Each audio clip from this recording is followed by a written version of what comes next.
Roots மக்களுக்கு வணக்கம். இன்னைக்கு நம்மளோட நிகழ்ச்சியில எதை பத்தி பேச போறோம் அப்படின்னா, கொஞ்ச நாளாவே இந்த விஷயத்த பத்தி எல்லாருமே பேசி ஓஞ்சு போயிட்டாங்க. இப்பதான் கொஞ்சம் சைலண்டா இருக்கு. ஏன்னா எலெக்ஷன் வர்றதுனால எல்லாருடைய பார்வையும், எல்லாருடைய கவனமும் தேர்தல் மேல இருக்கு.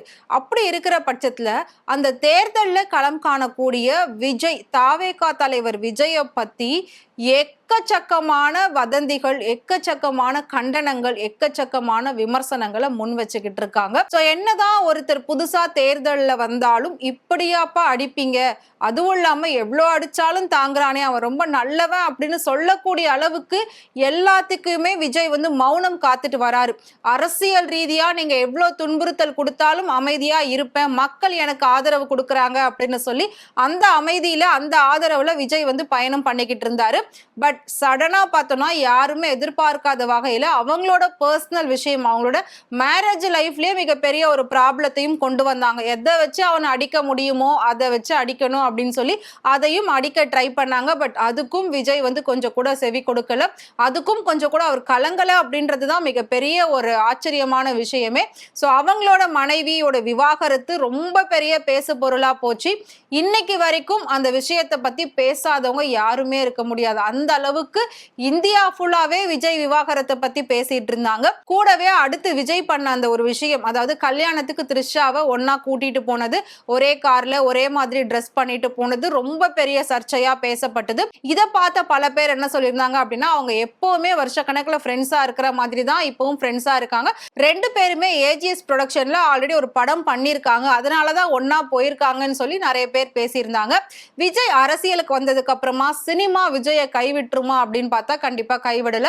சினிமால நடிச்ச விஜய் கூட பழகின ஒவ்வொருத்தருமே பாத்தீங்கன்னா, நடிகர்கள் நடிகைகள் எல்லாருமே விஜயை பத்தி நிறைய நல்ல நல்ல விஷயங்களை ஷேர் பண்ணிட்டு வராங்க.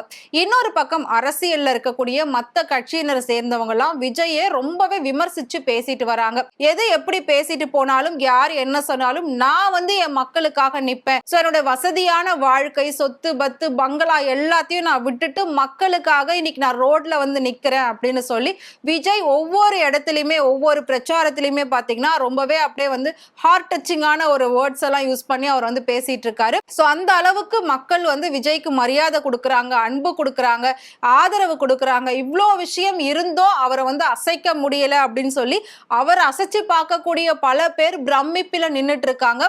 இப்போ இன்னொரு விஷயத்தையும் வெளியிட்டு இருக்காங்க. என்ன அப்படின்னா, டிசம்பர் மாசம் தான் இந்த டிவோர்ஸ் கேஸ் ஃபைல் ஆயிருக்கு. ஆனா அது லீக் ஆனது பாத்தீங்கன்னா பிப்ரவரி எண்டிங்ல லீக் ஆயிருக்கு.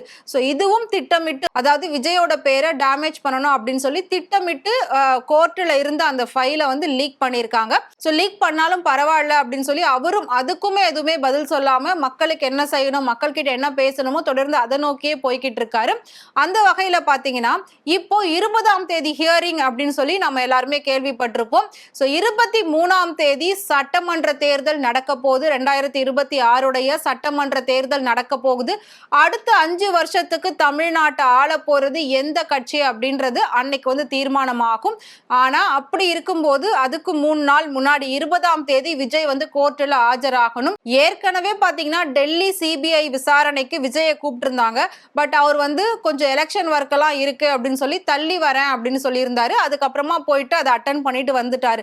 அதே மாதிரி இந்த ஹியரிங்க்கு விஜய் போவாரா, இல்ல இதையும் தள்ளி வச்சுட்டு தேர்தல் முடிஞ்சதுக்கு அப்புறமா போவாரா அப்படின்னு சொல்லி பல பேர் கேள்விகள் கேட்டுட்டு இருந்தாங்க. இந்த வகையில புதுசா ஒரு விஷயத்தை கிளப்பியிருக்காங்க. என்ன அப்படின்னா, விஜய் வந்து 20ஆம் தேதி கோர்ட்டுக்கு வந்து பதில் சொல்லணும். விஜய் வந்து சொல்ற பதில வச்சுதான் 21ஆம் தேதி சங்கீதா அவர்களே நேரடியா வந்து பிரஸ்ஸை சந்திக்க போறாங்க, பிரஸ் மீட் கொடுக்க போறாங்க. அவங்க அந்த விவாகரத்து மனுல சொல்லியிருந்தாங்க இல்லையா, அந்த நடிகை யாரு, அவங்களோட சேர்ந்த நிறைய ஆதாரங்கள் என்கிட்ட இருக்கு, அவங்கள பத்தின எல்லா ப்ரூஃபையும் நான் வந்து வெளியிடுறதுக்கு தயங்க மாட்டேன், இந்த விஷயம் பெருசா ஆச்சு அப்படின்னா வெளியிடுறதுக்கு தயங்க மாட்டேன் அப்படின்னு அந்த மனுல குறிப்பிட்டிருந்தாங்க. இப்போ 21ஆம் தேதி பிரஸ்ஸை கூப்பிட்டு அந்த ஆதாரம் எல்லாத்தையும் வெளியிட போறதாவும் சொல்லியிருக்காங்க. அப்படி அந்த ஆதாரம் வெளிவந்துருச்சு அப்படின்னா விஜய்க்கு இது மிகப்பெரிய சறுக்கலா அமையறதுக்கான வாய்ப்பு இருக்கு அப்படின்னு சொல்லப்படுது. ஆனா மக்கள் இப்ப வந்து தெளிவாயிட்டாங்க. என்ன அப்படின்னா, விவாகரத்து அப்படின்றது விஜயோடைய பர்சனல் விஷயம், அது அவர் ஃபேமிலி சம்பந்தப்பட்ட விஷயம். அதையும் மக்களுக்காக அவர் செய்யறதையும் பேசுறதையும் நாம மிங்கிள் பண்ணிக்க கூடாது. அவங்க ஃபேமிலி இஷ்யூ அவங்க பாத்துக்கட்டும். ஆனா உண்மையிலே மக்கள் வந்து எந்த அளவுக்கு விஜயை நம்புறாங்க அப்படின்றது இதுல நம்மளால பார்க்க முடியுது. எப்படி வேணா யாரு வேணா என்ன வேணா சொல்லிட்டு போகட்டும், முதலமைச்சரா அவரை நாம உட்கார வைக்கணும், கண்டிப்பா அவருக்கு ஒரு வாய்ப்பு கொடுக்கணும். சோ இன்னைக்கு வரைக்கும் நாம கேப்டனை மிஸ் பண்ணிட்டு அவரை நினைக்காத நாளே கிடையாது. அந்த மாதிரி ஒரு ஆட்சி தான் இப்ப நடந்துகிட்டு இருக்கு. திரும்பவும் அதே மாதிரி இன்னொரு இழப்பை நாம பார்க்க வேணாம், அப்படி ஒரு இழப்பு வேணவே வேணாம். சோ கண்டிப்பா எல்லாருமே விஜய்க்கு ஒரு வாய்ப்பு கொடுக்கணும் அப்படின்னு சொல்லி மக்கள் தெளிவா யோசிக்க ஆரம்பிச்சுட்டாங்க. அதனால அவரோட பர்சனல் லைஃப்ல இனி எந்த பிரச்சனை வந்தாலும் சரி, என்ன மாதிரி ஆதாரங்கள் அவங்க வெளியிட்டு ப்ரூஃபே காட்டினாலும் சரி, அதாவது ஆடியோ வீடியோ போட்டோஸ் எதை வெளியிட்டாலும் மக்கள் அதை பார்த்து கொஞ்சம் கூட டிஸ்டர்ப் ஆக மாட்டாங்க அப்படின்றது தான் உண்மைன்னு சொல்லியிருக்காங்க. இன்னொரு பக்கம் பார்த்தீங்கன்னா இந்த விஷயம் அதிகாரப்பூர்வமா உண்மையா அப்படின்னு கொஞ்சம் ஆராய்ஞ்சு பார்த்தா இதுவுமே வந்துட்டு ஒரு வதந்தியா தான் பரப்பப்பட்டிருக்கு. ஸோ கண்டிப்பா எந்த காரணத்தை கொண்டும் சங்கீதா வெளியில வந்து பிரஸ் மீட் கொடுக்க மாட்டாங்க. அப்படி கொடுத்திருந்தாங்கன்னா விவாகரத்து அப்படின்னு சொல்லி அப்ளை பண்ணும்போதே அவங்க வந்து செய்தியாளர்களை சந்திச்சு பேசியிருக்கலாம். ஆனா இன்னைக்கு வரைக்கும் பல விஷயங்கள் அவங்கள பத்தி எல்லாரும் பேசிக்கிட்டு இருக்காங்க, ஆனா அவங்க பேசல அப்படின்றதுதான் உண்மை. சோ கண்டிப்பா கோர்ட்டுக்குள்ள என்ன நடக்குதோ அதுதான் உண்மையை தவிர அடுத்த நாள் இது நடக்கும் அப்படின்னு எல்லாரும் சொல்றது வந்து கண்டிப்பா போய் அப்படின்னு வந்து சொல்லப்படுது. சோ இன்னொரு விஷயம் என்ன சொல்லியிருந்தாங்க அப்படின்னா, விவாகரத்து ஆனதுக்கு அப்புறமா எலெக்ஷன் முடிஞ்சதுக்கு அப்புறமா விஜய் வந்து த்ரிஷாவை கல்யாணம் பண்ணிக்கிறதுக்கான வாய்ப்பு இருக்கு அப்படின்னு சொல்றாங்க. சோ அதுக்கும் விஜயோட ரசிகர்கள் கட்சிக்காரர்கள்லாம் என்ன சொல்றாங்கன்னா, கல்யாணம் பண்ணிட்டு அவர் சந்தோஷமா இருந்துட்டு போகட்டும். சோ மனுஷன் மக்களுக்காக நல்லது செய்யணும் அப்படின்னு சொல்லி அரசியல்ல இறங்குனதுல இருந்தே அவருக்கு அடி மேல அடி கொடுத்துக்கிட்டு இருக்காங்க. சோ அவர் வந்து அரசியல் பேச்சு ஆரம்பிச்சதுல இருந்தே அவருக்கு பிரச்சனை கொடுக்க ஆரம்பிச்சுட்டாங்க. ஆனா அது எல்லாத்தையும் தாண்டி இவ்வளவு தூரம் வந்து நிப்பாரு அப்படின்னு சொல்லி அந்த கட்சிக்காரங்க யாருமே எதிர்பார்க்கல. ஆனா வந்துட்டாரு, நின்னுட்டாரு. சோ அவரை உட்கார வைக்க வேண்டியது நம்மளோட கடமை அப்படின்ற மாதிரி தான் தமிழ்நாட்டு மக்கள் பல பேர் பலவிதமா பேசிக்கிட்டு இருக்காங்க.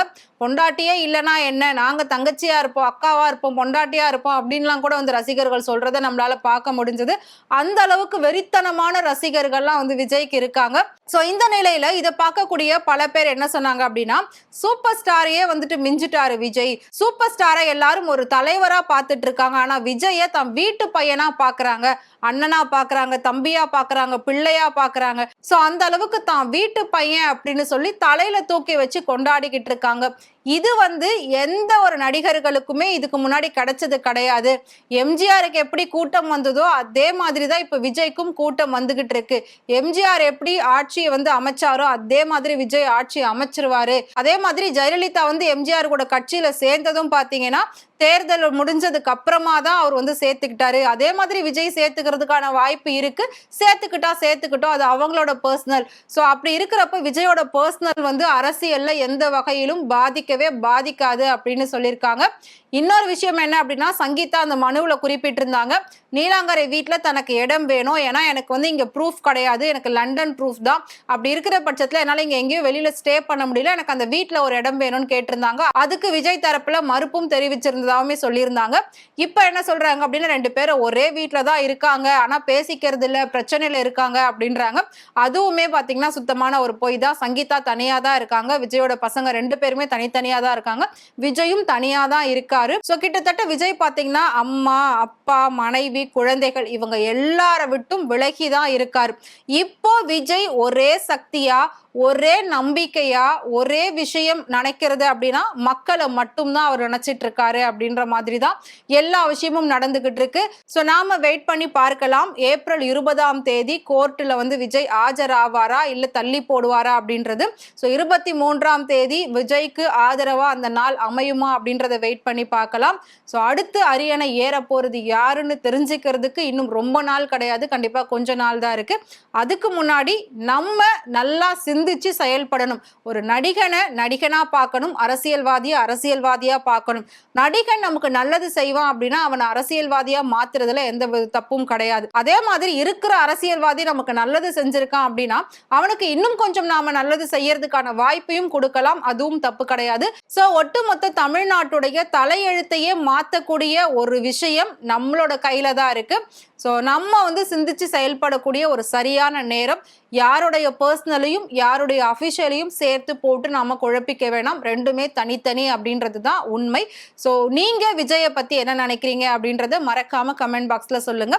இதே மாதிரி சினிமாவை பத்தியும் அரசியல் பத்தியும் டே பை டே இன்ட்ரெஸ்டிங்கான இன்ஃபர்மேஷன் தெரிஞ்சுக்கணும் அப்படின்னு நினைச்சீங்கன்னா மறக்காம ஃப்ரெண்ட்வுட் சேனலை ஃபாலோ பண்ணிக்கோங்க.